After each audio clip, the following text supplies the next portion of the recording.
আজকে আমরা খুবই আলোচিত একটা গ্লোবাল অর্থনৈতিক বিষয় নিয়ে কথা বলবো, ডি-ডলারাইজেশন। বিশ্বজুড়ে অনেক দেশই মার্কিন ডলারের উপর নির্ভরতা কমানোর চেষ্টা করছে। এই প্রতিক্রিয়া কি, কেনই বা এটা ঘটছে, আর ভারতের এই বিষয়ে অবস্থান কি নিয়েছে সেটা খুব সহজে বুঝিয়ে দেব, তাই মন দিয়ে শোনো। ডি-ডলারাইজেশন মানে হলো বিশ্ব বাণিজ্য, আন্তর্জাতিক লেনদেন, রিজার্ভ কারেন্সি এসব ক্ষেত্রে ডলারের বদলে অন্যান্য মুদ্রা ব্যবহার করা।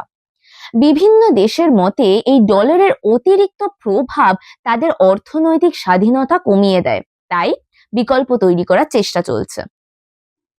চলো দেখা যাক ডি-ডলারাইজেশন হচ্ছে কেন। প্রথম কারণ হচ্ছে ইউএস স্যাংশনস। ইউএস যখন কোনো দেশের উপর স্যাংশন দেয় তখন এই ডলার ভিত্তিক সিস্টেম ব্যবহার করা খুব কঠিন হয়ে যায়। রাশিয়া, ইরান, ভেনেজুয়েলা এদের ক্ষেত্রে দেখা যায় এটা খুব স্পষ্টভাবে। তাই অনেক দেশই চায় যাতে ডলারের প্রতি নির্ভরতা কমুক। দ্বিতীয় কারণ হচ্ছে ডলার ডমিনেন্স।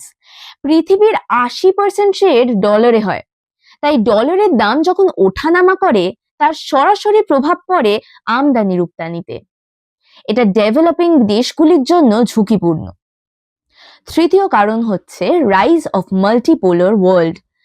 বিশ্ব এখন এক ধরনের বহু ধ্রুবীয় সিস্টেমের দিকে এগোচ্ছে।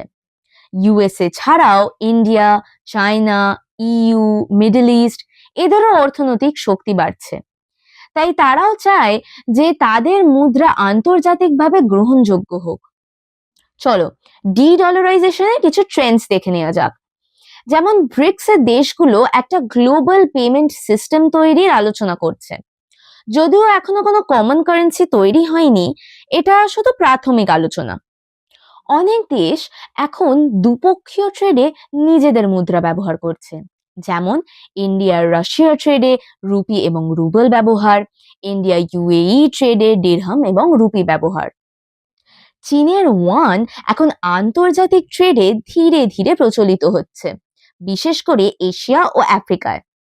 চলো দেখা যাক ভারতের অবস্থান কি ডি-ডলারাইজেশনের ওপর। ভারত সরাসরি বলে না যে ডলারকে বাদ দাও, বরং ভারতের অবস্থান হচ্ছে যেখানে প্রয়োজন সেখানে ডলার, আর যেখানে সুযোগ সেখানে স্থানীয় মুদ্রা। মানে ভারত হচ্ছে প্র্যাকটিক্যাল ও ব্যালেন্সড। সাম্প্রতিক বছরগুলোতে ভারত বেশ বড় কয়েকটা উদ্যোগ নিয়েছে, যেমন রুপি ট্রেড এগ্রিমেন্ট, ভারতের ব্যাংকে বিদেশে বস্ত্র অ্যাকাউন্ট খুলছে, India UAE rupee settlement framework, ভারতীয় রুপি আন্তর্জাতিকীকরণের চেষ্টা। ডলার নির্ভরতা কমলে ভারতের স্ট্র্যাটেজিক স্বাধীনতা বাড়ে, বিশেষ করে রাশিয়া থেকে তেল কেনা, ইরান চাহবার ট্রেড, এনার্জি সিকিউরিটি এসব ক্ষেত্রে লোকাল কারেন্সি ব্যবহার ভারতকে সুবিধা দেয়।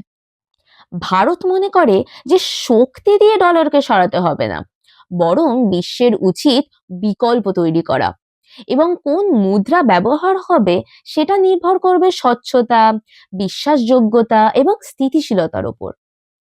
রুপিকে গ্লোবাল কারেন্সি বানানোর আগে কয়েকটা শর্ত পূরণ করতে হবে: বড় আকারের অর্থনীতি, স্থিতিশীল exchange rate, deep financial market আর রুপির ওপর গ্লোবাল বিশ্বাস।